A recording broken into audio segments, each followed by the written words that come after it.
శ్రీకృష్ణాష్టమి. దీనిని గోకులాష్టమి అని కూడా అంటారు. ఈ శ్రీకృష్ణాష్టమి యొక్క విశిష్టత ఏంటి అన్నది మనం ఈరోజు తెలుసుకుందాము. ఈ కృష్ణాష్టమి ఈ నెల 16వ తేదీ శనివారం రోజు వస్తుందని అందరికీ తెలిసిందే. వేణుమాధవుడైన శ్రీకృష్ణుడు లోకానికే గురువు. ఎందుకంటే గీతను బోధించి లోకములో ఉండే ప్రతి ఒక్కరికి దారి చూపిన మహానుభావుడు.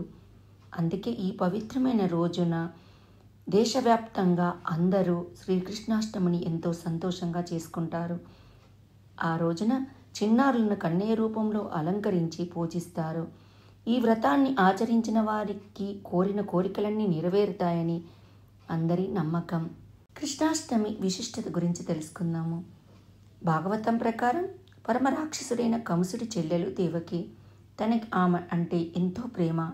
తనకు వసుదేవుడితో వివాహం జరిపించి అత్తవారింటికి పంపే సమయంలో ఆకాశవాణి దేవకి కడుపులో 8వ సంతానంగా పుట్టే కుమారుడు కంసుని అంతమొందిస్తాడని చెప్తుంది. దాంతో ఆగ్రహానికి గురైన కంసుడు తన చెల్లెలు దేవకిని బావ వసుదేవులను కర్మాగారంలో బంధిస్తాడు.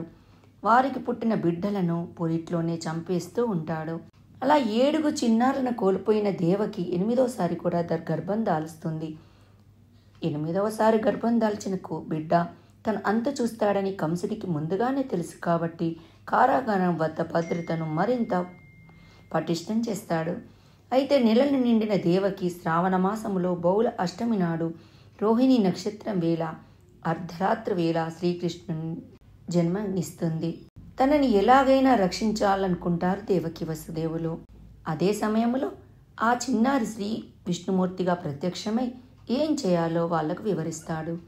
వెంటనే వసుదేవుని సంకెళ్ళు తెగిపోతాయి. కారాగారం తలుపులు తెరుచుకుంటాయి. సైనికులు సొమ్మసిల్లి పడిపోతారు. ఆ బాలకృష్ణుణ్ణి వసుదేవుడు బుట్టలో నిద్రపుచ్చి రేపల్లకి బయలుదేరుతాడు. అప్పుడు దారిలో కుండపోతగా వర్షం కురుస్తుంది. కన్నయ్యపై వర్షం చినుకులు పడకుండా ఆదిశేషుడు పడగలా మారి గొడుగు పడతాడు. ఆ తర్వాత వసుదేవుడు యమునా నది దాటుకుంటూ వెళ్ళి రేపల్లె చేరుకుంటాడు. అక్కడ యాదవరాజైన నందుని భార్య యశోద ఆడపిల్లను జన్మనిస్తుంది.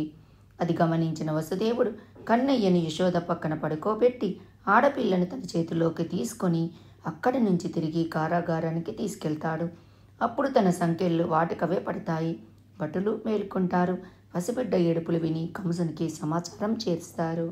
ఆకాశవాణి చెప్పిన ప్రకారం మగబిడ్డ పుట్టాడని అనుకొని కంసుడు ఎంతో సంతోషంగా చంపడానికి వస్తాడు. కానీ అక్కడ ఆడపిల్ల పుట్టిందని, తన వల్ల కంసుడికి ఎలాంటి ప్రమాదం ఉండదని దేవక ఎంత మతిమాలినా కంసుడు పట్టించుకోకుండా చంపడానికి ప్రయత్నిస్తాడు. అప్పుడే ఆ పాప యోగ మాయగా మారి కంసునికి దొరకకుండా పైకి ఎగిసి నిన్ను చంపేవాడు పుట్టాడు, రేపల్లెలో పెరుగుతున్నాడు అని చెప్పి మాయమవుతుంది. మరోవైపు రేపల్లెలో నందుని ఇంట మగబిడ్డ జన్మించడంతో రేపల్లెలో పెద్ద ఉత్సాహం జరిపిస్తారు. అదే గోకులాష్టమిగా ప్రసిద్ధికెక్కింది. మరి ఈ గోకులాష్టమి రోజున వేణుమాధవుని ఆశీస్సుల కోసం ఏం చేస్తారు అంటే, శ్రీకృష్ణ జన్మాష్టమి రోజున కన్నయ్యకు వెండి వేణువును సమర్పించుకోవాలి. వేణుమాధవుడికి వేణువు లేకుండా పూజ పూర్తి కాదని పండితులు చెప్తారు.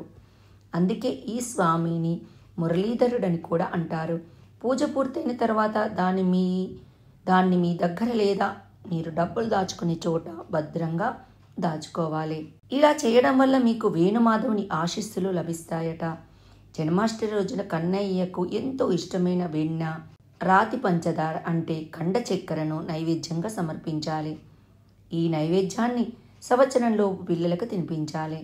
అలాగే అందంగా అలంకరించబడిన ఊయల తెచ్చి శ్రీకృష్ణుని విగ్రహంతో తూకం వేయాలి.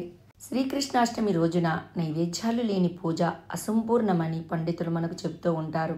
అందుకే ఈ పండగ పూట ఏ ప్రసాదం చేసినా అందులో తులసి దళాన్ని తప్పనిసరిగా సమర్పించాలి.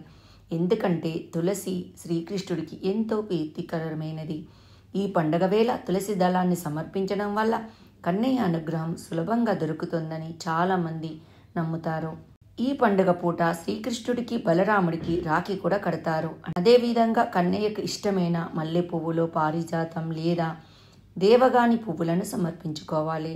ఆ పువ్వులు దొరకకపోతే వేరే పువ్వులను కూడా ఉపయోగించవచ్చు. శ్రీకృష్ణాష్టమి రోజున ధార్మిక స్థలానికి వెళ్ళి మీ సామర్థ్యం మేరకు పండ్లు, ధాన్యాలు, బట్టలను దానం చేయాలి. ఈ విధంగా గోకులాష్టమి పూజను జరుపుకోవాలి. అందరూ గోకులాష్టమి పూజను జరుపుకొని ఆ శ్రీకృష్ణుని మన్ననలు పొందుతారని ఆశిస్తున్నాను. Thank you.